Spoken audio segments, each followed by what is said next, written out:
ঘুম থেকে উঠেছেন, ইস্তেঞ্জা করতে যাবেন বাথরুমে, ঢুকলেন, গান গাওয়া শুরু করলেন, সাদা সাদা কালা কালা, হ্যাঁ গান গায় মানুষ এখন বাথরুমে। মাঝে মাঝে আমরা সফর করি, একটা বাথরুমে ঢুকে দেখি পাশের বাথরুম থেকে গান আসছে। এরকম হয়নি কখনো? ফেস করেন না? আচ্ছা, তো কোনো নেকি নাই, নেকি আছে? উল্টা শয়তান ধরবে ওখানে। কি ধরবে? জিন শয়তান ধরবে, কারণ জিন শয়তান ওখানে থাকে। কিন্তু দুষ্ট জিন কোথায় থাকে? বাথরুমে থাকে। এই যে আমরা বলি আল্লাহুম্মা ইন্নী আউযু বিকা মিনাল খুবসি ওয়াল খাবাইস, এটা কিন্তু দুষ্ট জিন এবং মহিলা জিন বোঝায় আর কি। ঠিক আছে, এক পুরুষ বাচক, এক স্ত্রী বাচক। তো তার মানে জিনদের মধ্যে পুরুষ মহিলা আছে, জিনদের মধ্যে বংশবৃদ্ধি হয়। ঠিক আছে, ইবলিস সম্পর্কে সূরা কাহফে আল্লাহ পাক বলেছেন কানা মিনাল জিন, সে ছিল জিনদের একজন। ফাসাকা আন আমরি রাব্বি, সে তার রবের আদেশ লঙ্ঘন করে ফাসাকি করেছিল। ঠিক আছে, তো ওদের মধ্যে বংশবৃদ্ধি হয়। এখন বাথরুমে গিয়ে যদি এগুলো না করে বাম পা দিয়ে ঢোকেন, ঢোকার সময় বলেন বিসমিল্লাহ আল্লাহুম্মা ইন্নী আউযু বিকা মিনাল খুবসি ওয়াল খাবাইস, বসলেন, এবং বাম পায়ে যে পায়ে আমি ব্যথা বলছি, বাম পায়ে ভর দিয়ে বসতে হয়। কোন পায়ে? আচ্ছা, এখন ইংলিশ টয়লেটের মধ্যে এখন বসেন বাম পায়ে ভর দিয়ে, কেমন করে বসবেন বলেন? আমি বলি, কিছু মনে করেন না, আমি বলি কি, আমরা প্রত্যেক দিন নামাজে বলি, সবাই বলি, ইমাম মুক্তাদি সবাই বলি গায়রিল মাগদুবি আলাইহিম ওয়ালাদ-দাল্লিন। মনে আছে? এখানে নবীজিকে প্রশ্ন করা হচ্ছে, ইয়া রাসূলুল্লাহ, মাগদুব কারা, দল্লিন কারা? আমরা যে বলি নামাজে আল্লাহ আমাকে মাগদুবের পথ থেকে বাঁচাও, দল্লিনের পথ থেকে বাঁচাও, ইহদিনাস সিরাতাল মুস্তাকিম, সরল পথ দেখাও। তো ইয়া রাসূলুল্লাহ সাল্লাল্লাহু আলাইহি ওয়াসাল্লাম, এই মাগদুব কারা আর দল্লিন কারা? নবীজি বলছেন, এক বাক্যে বলছেন, শোনো, আল মাগদুব হচ্ছে হুমুল ইহুদি, তারা হচ্ছে ইহুদি জাতি। কারা? ইহুদিরা কোথায় আছে এখন? হ্যাঁ, নামটা মনে থাকবে তো? আচ্ছা, ও কিন্তু এখন শক্তিশালী, আর ওরাই কিন্তু দাজ্জালকে অনুসরণ করবে, এটা মাথায় রাখেন। আচ্ছা, আর অনেকদিন বলছি দাজ্জাল বিশ্ব শাসন করবে, মানে কি, বিশ্বের প্রত্যেকটা ডিপার্টমেন্ট শাসন করবে। বিশ্বের প্রত্যেকটা department, politics, economics, finance, world affairs, আপনার মিডিয়া, প্রযুক্তি এবং অস্ত্রশস্ত্র, সব কিছু ওর নখদর্পণে থাকবে। সব কিছু না হলে সে বিশ্ব শাসন করতে পারবে না, সম্ভব না। কেউ যদি বিশ্বের অর্থনীতি নিয়ন্ত্রণ করতে না পারে, সে কি বিশ্ব শাসন করতে পারবে? এই যে শ্রীলঙ্কা কি বিশ্ব শাসন করতে পারবে? পাকিস্তান পারবে? পাকিস্তান কয়দিন পর দেউলিয়া হয়ে যাবে। পাকিস্তান কয়দিন পর কি হবে? দেউলিয়া হয়ে যাবে। হ্যাঁ, ওদেরকে দেখে যদি আমরা শিক্ষা না নেই, তাহলে আমাদের কপালও খারাপই আছে। ওইটা বললাম, ওদেরকে দেখে যদি আমরা শিক্ষা না নেই, তাহলে আমাদের খরিও তো খারাপ আছে। আল্লাহ হেফাজত করুন বলে আমিন। তো যেটা বলছিলাম, বিশ্ব শাসন করতে হলে বিশ্বের সব ডিপার্টমেন্ট শাসন করতে হবে, কি হবে না? হবে। এখন আমরা সূরা ফাতিহায় পড়ি গায়রিল মাগদুবি আলাইহিম, আল্লাহ তুমি আমাদেরকে ইহুদিদের পথ থেকে বাঁচাও, ওয়ালাদ-দাল্লিন, দাল্লিন মানে নবীজি বলছেন হুমুন নাসারা, তারা হলো ওই নাসারা বা খ্রিস্টান জাতি যারা বলে যে আল্লাহর সন্তান আছে। আল্লাহ পাকের সন্তান আছে? আমরা কি বলি? লাম ইয়ালিদ, তিনি কাউকে জন্ম দেননি, কারো কাছ থেকে জন্ম। কিন্তু এই যে 200-300 কোটি খ্রিস্টান বলছে যে আল্লাহর সন্তান আছে, নাউযুবিল্লাহ। এই জন্য ওরা দল্লিন, পথভ্রষ্ট। দল্লিন মানে কি? পথভ্রষ্ট। তো নবীজি স্পষ্ট বলছেন যে গায়রিল মাগদুবি আলাইহিম ওয়ালাদ-দাল্লিন, এখানে মাগদুব আর দল্লিন মানে হচ্ছে, মাগদুব হলো ইহুদিরা গজবপ্রাপ্ত, আর দল্লিন হচ্ছে নাসারা বা খ্রিস্টান জাতি। এখন আপনার সাথে আমার কথা, আপনাদের সাথে আমার কথা, আমাদের পলিটিক্স থেকে শুরু করে বাথরুমের কমোড পর্যন্ত, ঠিক আছে, আইন কানুন থেকে শুরু করে আমাদের চেহারা সুরত পর্যন্ত, আমাদের পোশাক পরিচ্ছদ থেকে শুরু করে অর্থনীতি, পরিবার, সবকিছু, এই সবকিছু ওই দুই জাতির অনুসরণে গড়ে উঠেছে। এটাই সবচেয়ে বড় আফসোসের কথা আমাদের, সবচেয়ে বড় আফসোস। বাথরুমটাও নিজের মতো করতে পারলাম না।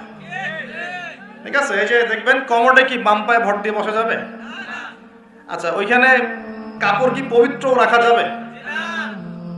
কিভাবে ইউজ করে আমি এখনো বুঝি না, কেমন করে ইউজ করে।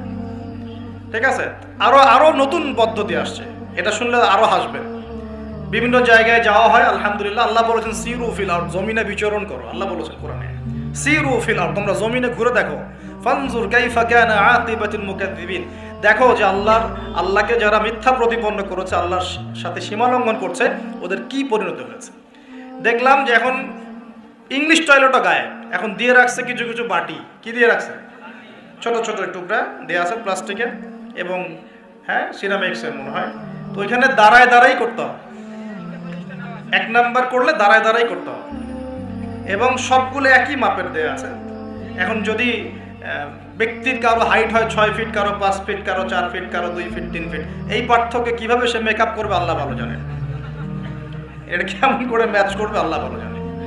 কাউকে টুলের উপর দাঁড়াই করতে হবে, কাউকে একটু নিচু হয়ে করতে হবে, মানে মাপ তো একই, আরও যে কি কি দেখতে হবে আল্লাহ ভালো জানে। তো প্রিয় ভাইরা, বাথরুম করতে গিয়ে যদি নবীর সুন্নাহ মতো করেন, এখান থেকে কথাগুলো আসছে, যদি বাম পা দিয়ে ঢোকেন, বাম পায়ে ভর দিয়ে বসেন, দেখবেন ইস্তেঞ্জা করেও শান্তি পাচ্ছেন। নবীর প্রতিটা সুন্নত বৈজ্ঞানিক, যে সুন্নত আপনি পালন করবেন আপনি বৈজ্ঞানিক উপকারিতাও পাবেন ইনশাআল্লাহ। এই যে একটু আগে এক ভাই বলছিল আপনি তো খানি না হুজুর, 1 চামচ কি 1.5 চামচ ভাত খাচ্ছেন, খানি না। তাই আমি বললাম যে আমি কম খাওয়া হুজুর, কারণ নবী সাল্লাল্লাহু আলাইহি ওয়াসাল্লাম কি শিখিয়েছেন? তিনি বলেছেন আমরা যা খাই না, তিনি নবী হওয়ার পরে মনে হয় সেটাও খেতে পারেন নাই, বিশ্বাস করছেন না? এরকম 3-3টা মাসের চাঁদ চলে যেত যে নবী সাল্লাল্লাহু আলাইহি ওয়াসাল্লামের বাসায় চুলাও জ্বলে নাই। আর আমাদের তো একবেলা যদি না খাই তাহলে আল্লাহর উপর কত শিকায়াত, কত অভিযোগ, তাই না ভাই? তারপরে তিনি বলছেন একজন ব্যক্তির এতটুকু খাওয়াই যথেষ্ট যে কোমর মেরুদণ্ড সোজা করতে পারে, আল্লাহর ইবাদত করতে পারে। আর যদি তোমাদের খেতেই হয় তাহলে পেটটাকে 3 ভাগ করে খাবে। কয় ভাগ? 1 ভাগ খাবার রাখবে, 1 ভাগ পানি খাবে, আর 1 ভাগ এই শ্বাস প্রশ্বাস চলাচলের জন্য ফাঁকা রাখবে। কয়জন এর উপর আমল করে দেখাতে পারে? কতজন মানুষ আছে? আর যারা একদম গোগ্রাসে খায়, এদের ব্যাপারে কোরআনে এবং হাদিসে কিন্তু মারাত্মক কথা আছে। আল্লাহর নবী সাল্লাল্লাহু আলাইহি ওয়াসাল্লাম বলেছেন যে তোমরা খুব বেশি ঢেকুর তুলো না। কি করো না? একজন সাহাবী খুব ঢেকুর উঠাচ্ছে, সাহাবী না আসলে, উনি পাশ দিয়ে যাচ্ছিলেন, খাবার দাবার খেয়ে পাশ দিয়ে যাচ্ছিলেন। তো নবীজি তার ঢেকুর তোলা দেখে বলছেন যে তোমরা বেশি ঢেকুর তুলবে না, কারণ দুনিয়াতে যে ব্যক্তি বেশি পেট পুড়ে খাবে কাল কিয়ামতের মাঠে সে সবচেয়ে বেশি ক্ষুধার্ত থাকবে। বলেন নাউযুবিল্লাহ। খাবেন আপনি, নিজের পেটটাকে 3 ভাগ করবেন, 1 ভাগ খাবার, 1 ভাগ কি পানি, আর 1 ভাগ শ্বাস প্রশ্বাসের জন্য ফাঁকা। আর এই ব্যাপারে একটা কথা বলে দেই, শেষ জামানায় কিন্তু খাবারগুলো সব করাপ্টেড হয়ে যাবে। কি হবে? খাবার ভেজাল হবে, ভেজাল। এটার দলিল সূরা কাহাফে আছে, আমি এটা ব্যাখ্যা করব না আজকে। কাহাফে আছে, আমি ব্যাখ্যা করব না, শুধু ইন্ডিকেশন দিচ্ছি।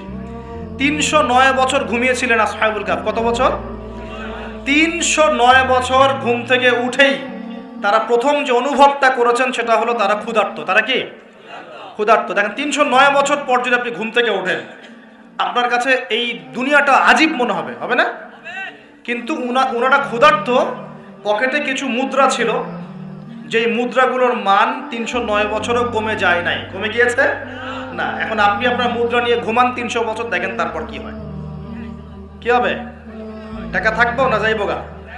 আচ্ছা, তারপরে শুনেন, এরপর উঠেই তারা বলছে ফালিয়ানজুর আইয়ুহা আজকা তুআমা, এই মুদ্রাগুলো দিয়ে বাজারে কাউকে পাঠাও, তোমাদের 9 জন 10 জনের মধ্যে একজনকে বাজারে পাঠাও।